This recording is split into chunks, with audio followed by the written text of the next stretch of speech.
A very good morning dear student. ધોરણ 12 આંકડાશાસ્ત્ર અને આજે સ્વાધ્યાય 2.2 જે છે એનો દાખલા નંબર 7 જે છે એની આપણે ચર્ચા કરીશું. રકમ જે છે એ ધ્યાનથી વાંચો. શું કહે છે કે ભાઈ નીચે આપેલ ઉંમર એટલે કે વર્ષમાં અને લોહીનું દબાણ મિનિમાં વિગતો પરથી ઉંમર અને લોહીના દબાણ વચ્ચે લોહીનું દબાણ એટલે બ્લડ પ્રેશર જે કહેવાય છે તે એની વચ્ચેનો સહસંબંધાંક શોધો.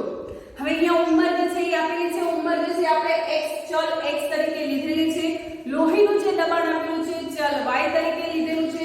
બંનેની રકમ જે છે અહીંયા લખી છે. હવે શું કહે છે કે સહસંબંધાંક શોધવાનો છે. શોધી લઈએ.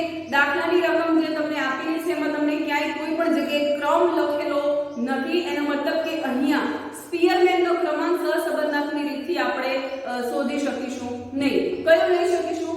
Karl Pearson. કાર્લ પિયર્સનની ગુણન પ્રઘાત રીતના કેટલા સૂત્રો છે? મુખ્ય 3. સૌથી પહેલું સૂત્ર કયું તો કે x - x બાર વાળું. ક્યારે? તો કે જ્યારે પણ x બાર અને y બાર જે છે આપણને એ કેવા મળે છે? પૂર્ણાંક મળે છે. ત્યારે x - x બાર વાળી પદ્ધતિ જે છે એનાથી આપણે સહસંબંધાંક શોધી શકીએ. બીજું સૂત્ર કયું હતું? તો કે xy. એ ક્યારે લેવાનું? તો કે સહસંબંધાંક જે છે એ આપણને મધ્યક જે છે એ અપૂર્ણાંકમાં આવે છે.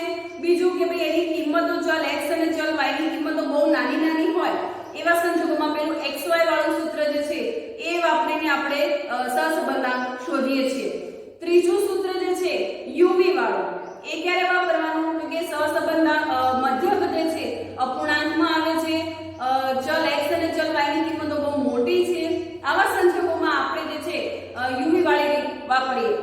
કોઈ પણ રીત લેવી. કાર્લ પિયર્સનની ગુણન પ્રઘાતની રીતના કેટલા સૂત્રો છે? મુખ્ય 3. 3 માંથી કયું સૂત્ર વાપરવું કેમ નક્કી થાય? તો સૌથી પહેલા આપણે એની માટે શું કરવું પડે? મધ્યક શોધવો પડે. મધ્યકનું સૂત્ર જે છે એ શું છે? x બાર બરાબર સિગ્મા x છેદમાં l. સિગ્મા x માટે શું કરવું પડશે? આ બધાનું શું કરવું પડશે તમારે? સરવાળો. કેટલો થશે સરવાળો? 464.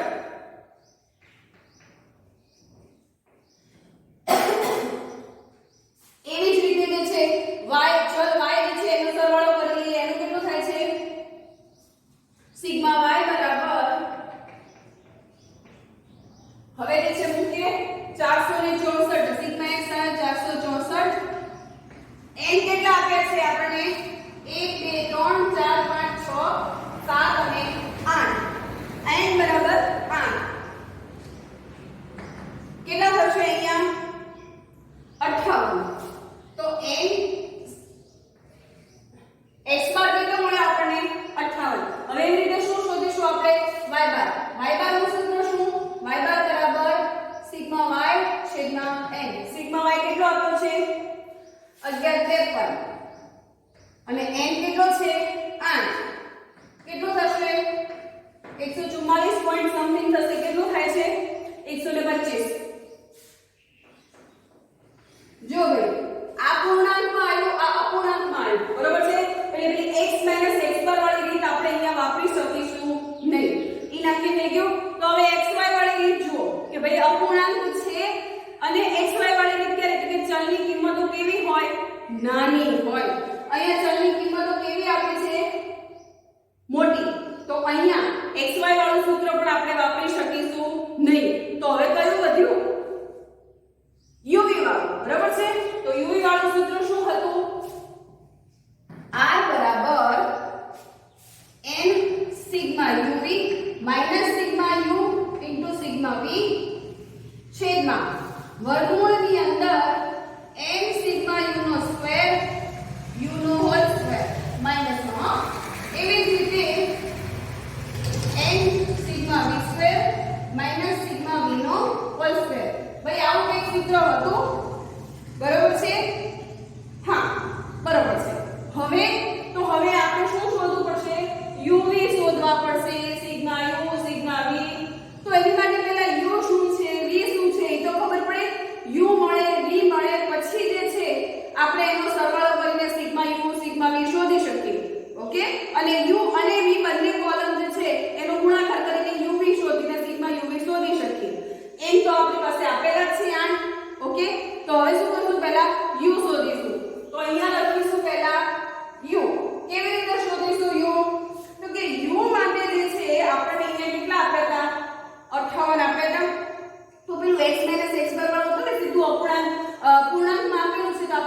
ને 58 જે છે એ લઈ શકીએ.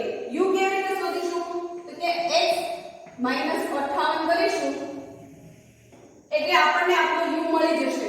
ફરીવાર uv વાળું સૂત્ર આપણે આ દાખલામાં વાપરીએ છીએ. શું કામ વાપરીએ છીએ તો y બાર અપૂર્ણાંકમાં આવ્યું છે. બીજું કે ચાલો x અને y ની કિંમતો કેવી છે મોટી છે માટે uv વાળી રીતથી દાખલો ગણીશું. uv વાળી રીતનું સૂત્ર આ રહ્યું. હવે એની માટે u શોધવાનું છે. u કેવી રીતે તો ચાલ x આપેલો છે એમાંથી આપણે 58 જે છે એનો મધ્યક જે હતો એ અત્યારે આપણે બાદ કરીએ છીએ પૂર્ણાંકમાં છે એટલે ધારો કે અહીંયા 58.5 તો આપણે અહીંયા 60 પણ કરી શકીએ. આપણે જે છે અહીંયા 58 પણ લઈ શકીએ u તરીકે. x માંથી એટલા બાદ કરી દો. અપૂર્ણાંક ક્યાં છે એ ભલે આવે બરોબર. ઓકે હવે x - 58 બરોબર. 58 માંથી 58 જે છે જશે તો શું રહેશે અહીંયા 0. ચલો એક ફટાફટ બોલતા જાઓ. અહીંયા કેટલા આવશે -3. ભાઈ કેટલા આવશે 7. પછી -6. જો કેવી રીતે x -58 કરે છે. x કેટલા છે 52 છે. 52 - 58 તો કે -6. રકમ આગળ નિશાની પ્લસ માઈનસ જે આવતી હોય તે પ્લસ ની ચલો આપણે નથી લખતા પણ માઈનસ ની તો લખવાની એટલે આગળ કોલમમાં આપણને ભૂલ ના પડે. ઓકે 48 - 58 એટલે કેટલા થશે ભાઈ -10. 68 - 58 10. 52 માંથી જે છે 58 એટલે 4 અને 56 58 - 2. અને સરવાળો કરીશું ને તો 0 આવશે. શું કામ તો x - x બાર વાળું જે છે ની જગ્યાએ લીધેલું છે એટલે સરવાળો કેવો થશે 0 થશે. ચલો હવે આગળ. હવે શું શોધીશું અહીંયા v માટે શું કરવાનું y માંથી બાદ કરવાના છે પણ કેટલા બાદ કરીશું જો એનું મધ્યક કેટલો આવે તો y બાર નો તો કે 144.125 144.125 ની જગ્યાએ રકમો બધી જો 0 0 0 આપેલી છે બે જગ્યાએ અલગ આપેલી છે. તો આમાંથી એક મધ્ય કિંમત જેવું જે છે એ આપણે ગણવાનું છે. તો કે ઈ કેવી રીતે ગણશું તો કે આપણે એની માટે જે છે 150 ની કિંમત જે છે એ લઈએ છીએ તો y - 150 આ કિંમત આપણે ગણતરીમાં લઈશું આ બધામાંથી. તો હવે 130 માંથી 150 બાદ કરવાના. જો 144 પણ લઈ શકાય 150 પણ લઈ શકાય 155 પણ લઈ શકાય. ઓકે છેલ્લે સહસંબંધ તો શું થશે સરખો થશે. મેં અહીંયા 150 લીધા છે.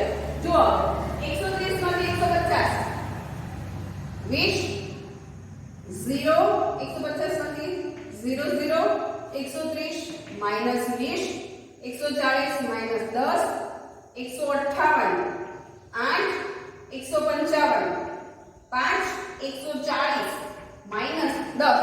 ચલો હવે આનો સરવાળો જે છે એ કરો જોઈએ કેટલો આવે છે. પહેલા શું કરવાનું ખબર છે જે માઈનસ માઈનસ હોય ને એનો સરવાળો કરવાનો 20 20 40 50 60 માઈનસ 60 માં ગયા પ્લસ માં કેટલા થાય છે તો કે 8 અને 5 બરાબર. 60 માંથી 8 અને 5 13 બાદ કરો કેટલા થાય 47. તો લખવાનું સિગ્મા b બરાબર માઈનસ માં 47. રકમ આ નહીં બોલવાનું માઈનસ આવે છે કે પ્લસ આવે છે.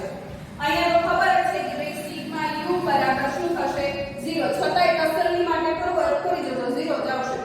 હવે આગળના કોલમ આપણે કયા છે તો કે u નો વર્ગ આપણે જોઈશું જોઈશે ને બરોબર. પછી બીજું શું જોઈશે તો કે v નો વર્ગ જોઈશે. હજી બીજું શું જોઈશે તો કે આપણે uv જોઈશે. અહીંયા જોઈશે ને સિગ્મા uv. તો આ uv એટલે u અને v આ બંને કોલમ જે છે એનો શું કરીશું આપણે ગુણાકાર. ચલો પહેલા એક કરી નાખીએ 0 ગુણ્યા -20 કેટલા થશે 3 ગુણ્યા 0 7 ગુણ્યા 0 -6 ગુણ્યા -20 એટલે પ્લસ 120 -10 ગુણ્યા -10 100 પ્લસ માં આવશે. શું કામ કે માઈનસ માઈનસ પ્લસ થશે. 10 અઠ્ઠા 80 4 પચાસ 20 -2 ગુણ્યા -10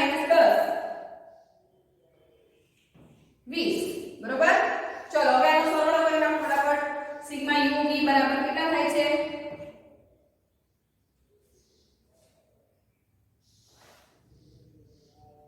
ઝડપથી 340 થઈ ગયું. ચલો હવે u નો વર્ગ એટલે આ જે છે એ 0 નો વર્ગ 0 3 નો વર્ગ 9 7 નો વર્ગ 49 6 નો 36 10 નો 100 અહીંયા પણ 100 ચોખ્ખું ચોખ્ખું 16 આનો 4. આ છે ને રકમ છે ને એવી રીતે લખવાની કે આમ સરખી રહે એટલે આપણને છે ને એકમ દશકમાં ગણતરીમાં ભૂલો પડે. જો કે તમારે તો ભૂલ પડવાની નથી. શું કામ કે કેલ્ક્યુલેટર થી કરતા હોય એટલે. ચલો હવે આનો ફટાફટ સરવાળો કરી નાખો. 0 9 49 36 100 100 100 16 4 કેટલા થશે? સિગ્મા u સ્ક્વેર બરાબર 314. Very good. હવે v નો વર્ગ v કેમ ગયો અહીંયા? ચલો -20 નો વર્ગ કેટલો થશે? 400.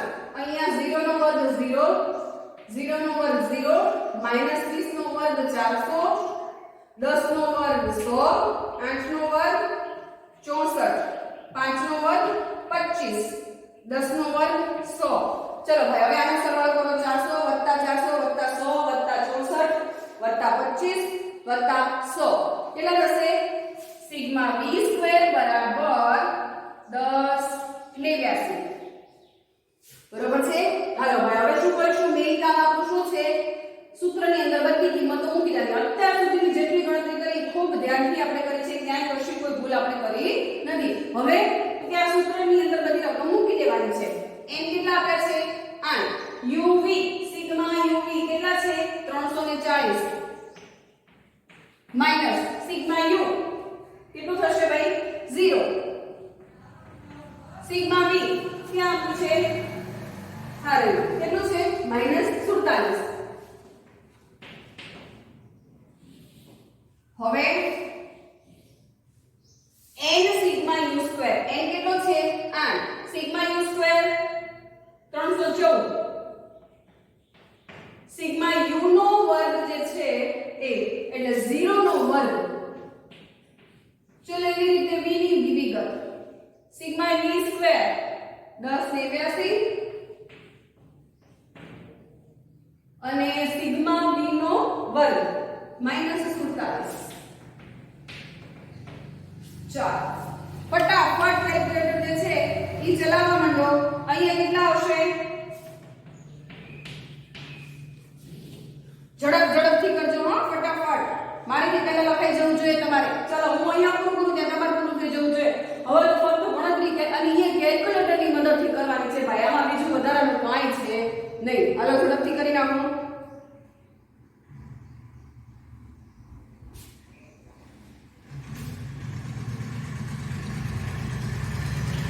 હવે અહીંયા 10 89 * 8 કરો જોઈએ કેટલા થાય છે? 87 બાર અને -47 નો વર્ગ કેટલો થાય છે? 22 0 9 આવે છે કે મારે ભૂલ છે? જુઓ તો જરા. 7 નથી ને? બસ યાર હાલ. હવે આ તો આટલા જ રહેશે. 25 12 ભાઈ આનું કરો તો 87 12 માંથી 22 0 નું બાદ કરો કેટલા થશે? 6503. 6503. હવે 27 20 આ બંનેનું વર્ગમૂળ દૂર કરીને જે છે હવે પહેલા વર્ગમૂળમાં અંદર ગુણાકાર કરો કેટલો થાય છે? 16 33 55 એવું કંઈક આવે છે. 16 33 55 36. હા વર્ગમૂળ લખું જ છું ભાઈ. 1 મિનિટ લ્યો. થઈ ગયું? હવે વર્ગમૂળ દૂર કરો. હવે અહીંયા લખું છું હું. દેખાય છે દરેકને? બરોબર? ચાલો 27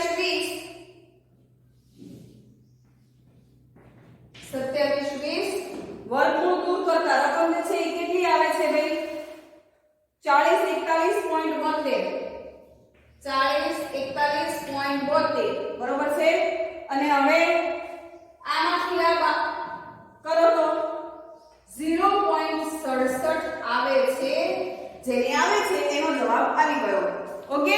હવે અહીંયા તમે 150 લીધું હોય 156 લીધું હોય.